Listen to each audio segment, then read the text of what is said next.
Bagaimana Yohanes dengan konsisten membimbing, mengarahkan mereka yang dibimbing, yaitu para murid, kepada Yesus. Seringkali kan kita mengajar para murid, kita mengajar lewat katekese, bukan diarahkan pada sang kebenaran, tapi lebih bicara pada diri sendiri. Mungkin Romo Vidi banyak bicara tentang dirinya, lalu bapak-bapak guru agama atau siapa orang tua, bukan tangannya menunjuk ke Allah atau Yesus Kristus, tapi diarahkan sehingga orang-orang terpukau atau mengikuti, bukan mengikuti Kristusnya, tapi mengikuti dianya itu.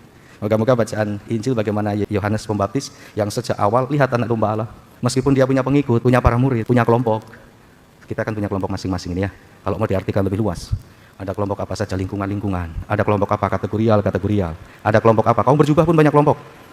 Diartikan lebih luas, kelompok PBHK, kelompok OMI, kelompok Projo, dan sebagainya. Orang seringkali melihat pada kelompoknya itu, lalu sangat fanatik dengan kelompok ini. Padahal harusnya lihat anak domba Allah seperti Yohanes. Dia punya pengikut, tapi mengajak pengikutnya untuk berorientasi pada sang sumber kebenaran itu sendiri. Mudah-mudahan ini menginspirasi kita. Ya Allah, ketika Engkau tampil di depan umat-Mu, melangkah, mendahului dan tinggal di tengah mereka, maka bumi goncang dan langit bergetar. Haleluya.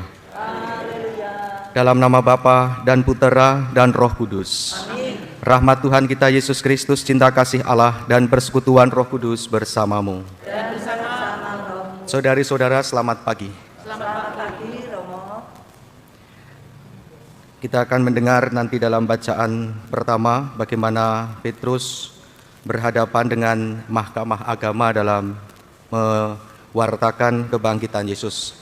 Demikian dalam bacaan Injil juga nanti kita akan mendengar bagaimana Yohanes mengajar para murid tentang anak domba Allah, tentang Ia yang berasal dari atas. Sebelum mendengarkan firman, mari kita awali ibadah kita pagi hari ini dengan menyadari. Setelah menyadari, mengakui. Kalau kita sampai pada tahap pengakuan, diharapkan sampai pada penyesalan, pertobatan atas segala keterbatasan kemanusiawian kita. Kita hening mohon ampun kepada Allah. Saudari-saudara, dalam bacaan pertama tadi kita mendengar bagaimana Petrus dengan para rasul yang lain ditangkap ketika mereka sedang mengajar banyak orang dan dihadapkan kepada mahkamah agama Yahudi. Kita membayangkan pada konteks zaman waktu itu, tidak mudahlah orang memiliki keyakinan. Yahudi sebagai institusi keagamaan dengan mahkamah agamanya, imam-imam besarnya, terlihat sekali bagaimana ia melarang atau mereka melarang dan membatasi gerak Petrus dengan para rasul yang lain. Di sini kita bisa melihat bagaimana gerakan dan sebuah institusi. Yahudi dengan mahkamah agama, imam-imam besar dan sebagainya tampil sebagai agama sebuah institusional yang melarang ini, melarang itu, harus seperti ini dan seperti itu. Sedangkan dalam pihak lain, Santo Petrus bersama dengan rasul-rasul yang lain sangat tampak memperlihatkan bagaimana ia digerakkan oleh Roh Kudus untuk memberi kesaksian, memberikan pewartaan, pelayanan, menyembuhkan banyak orang dan sebagainya. Bapak Ibu saged maos piyambak-piyambak bisa baca sendiri-sendiri kisahnya dalam bacaan pertama. Ini berbenturan antara konstitusional agama, antara mahkamah agama Yahudi dengan sebuah gerakan, movement yang ditampilkan oleh Petrus dan para rasul yang lain.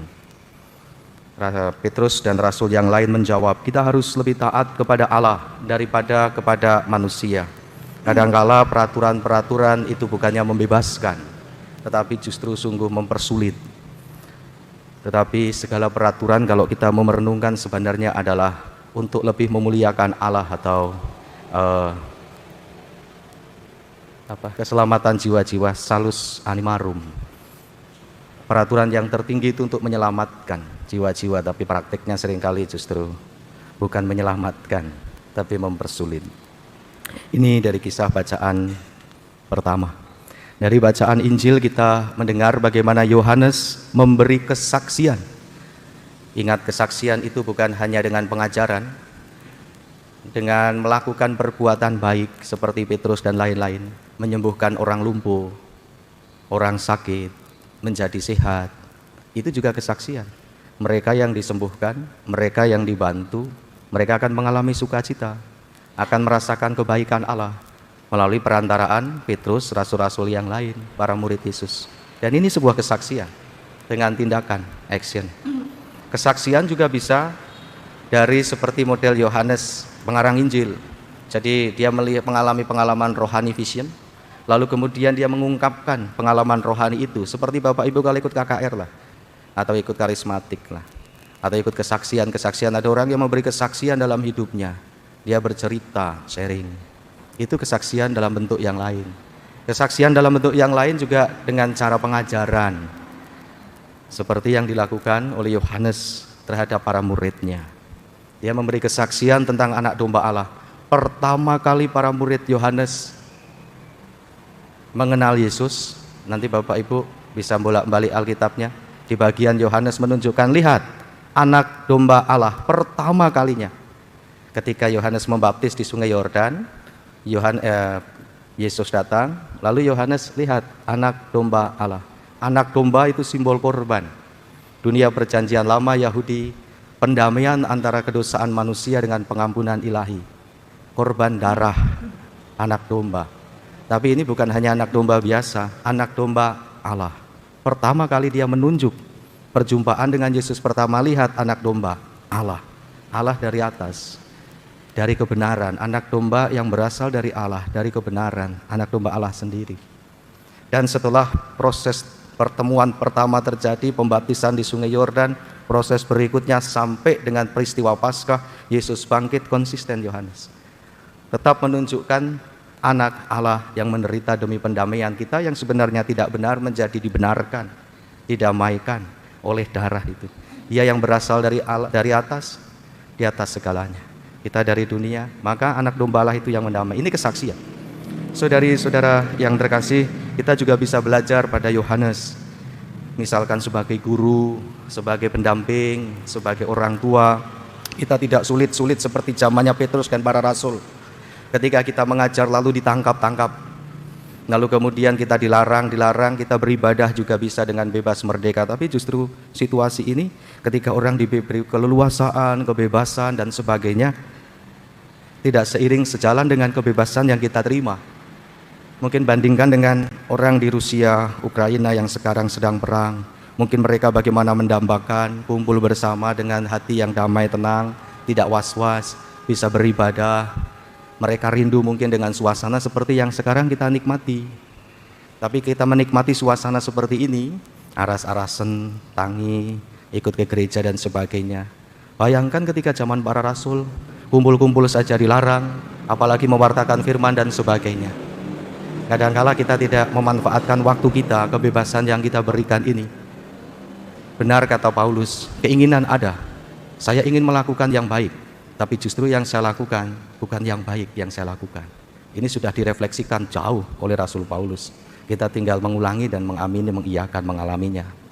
Saudari-saudara yang terkasih, mudah-mudahan bacaan pertama kisah sharing Pak Petrus dan kawan-kawan, juga bagaimana Yohanes dengan konsisten membimbing, mengarahkan mereka yang dibimbing, yaitu para murid, kepada Yesus. Seringkali kan kita mengajar para murid, kita mengajar lewat katekese, bukan diarahkan pada sang kebenaran, tapi lebih bicara pada diri sendiri. Mungkin Romo Vidi banyak bicara tentang dirinya, lalu bapak-bapak guru agama atau siapa orang tua lebih bukan tangannya menunjuk ke Allah atau Yesus Kristus, tapi diarahkan sehingga orang-orang terpukau atau mengikuti, bukan mengikuti Kristusnya, tapi mengikuti dianya itu. Moga-moga bacaan Injil bagaimana Yohanes Pembaptis yang sejak awal, lihat anak domba Allah. Meskipun dia punya pengikut, punya para murid, punya kelompok. Kita akan punya kelompok masing-masing ini ya. Kalau mau diartikan lebih luas, ada kelompok apa saja, lingkungan-lingkungan. Ada kelompok apa, kategorial. Ada kelompok apa, kaum berjubah pun banyak kelompok.